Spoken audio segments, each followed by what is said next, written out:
Hello, and welcome to QuickTale English. Today we share a motivational story about finding your own path, life without comparisons. Elias was a young artist, 22 years old, living in a busy city. He wanted to be a successful graphic designer. He loved the colors, the lines, and the way he could bring his ideas to life on the screen. However, Elias had a major problem. He spent too much time comparing himself to other people. Every morning, before he even drank his coffee, Elias opened his computer. He did not open his own project folder. He opened social media. He looked at the work of artists around the world.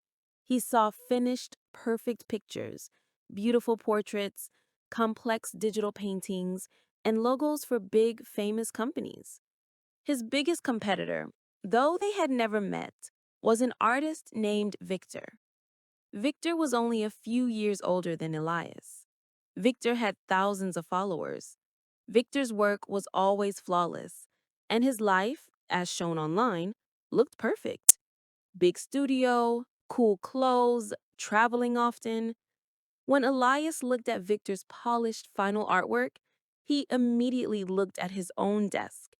His desk was messy. His current project looked unfinished and inadequate. Victor is so good, Elias would think, feeling a heavy wave of sadness.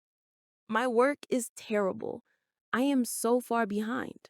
I should just stop. This cycle of comparison had made Elias tired and unmotivated. He often started a project with excitement, but as soon as he saw Victor post a new amazing piece, Elias would lose all hope. He would close his program and walk away, leaving his work unfinished. He believed that if he was not immediately perfect, his work was worthless. One rainy Friday afternoon, Elias reached his lowest point. He had spent 3 days trying to design a complex logo for a hypothetical client. It was supposed to look modern and elegant, like something Victor might create, but it looked messy and confusing. He pressed the delete key and deleted the entire file. "It is finished," he whispered. "I quit. I cannot compete. I will never be as good as Victor." He left his apartment and took the train out of the city to visit his grandmother, Elara. Elara lived in a small, simple house surrounded by a quiet garden. She was old, wise, and very patient. She saw the unhappiness on Elias's face immediately. She made him tea and sat down. "What is the heavy weight you are carrying, dear Elias?" she asked gently. Elias poured out his story. The endless scrolling, the perfect artist, the feeling of failure, and the decision to quit because he could not match Victor. She listened quietly. When he finished, she did not look sad or surprised. She smiled faintly. "Elias, you have one serious mistake in your thinking. You think your work is worthless because you are comparing your messy beginning to someone else's successful middle or end. That is the wrong race, my child." She put her hand on his arm. "There is only one person you should ever compete with. Only one person you should measure yourself against. And that person is the person you were yesterday. You only compete with yesterday's version of yourself." Elias thought about this. It was a simple idea, but it was profound. "What does that mean, grandmother?" he asked. "It means that today, your goal is not to be as good as Victor. Your goal is simply to be 1% better than the Elias who woke up this morning. Did you draw one line cleaner? Did you learn one new small tool? Did you work for 10 minutes longer than you did yesterday?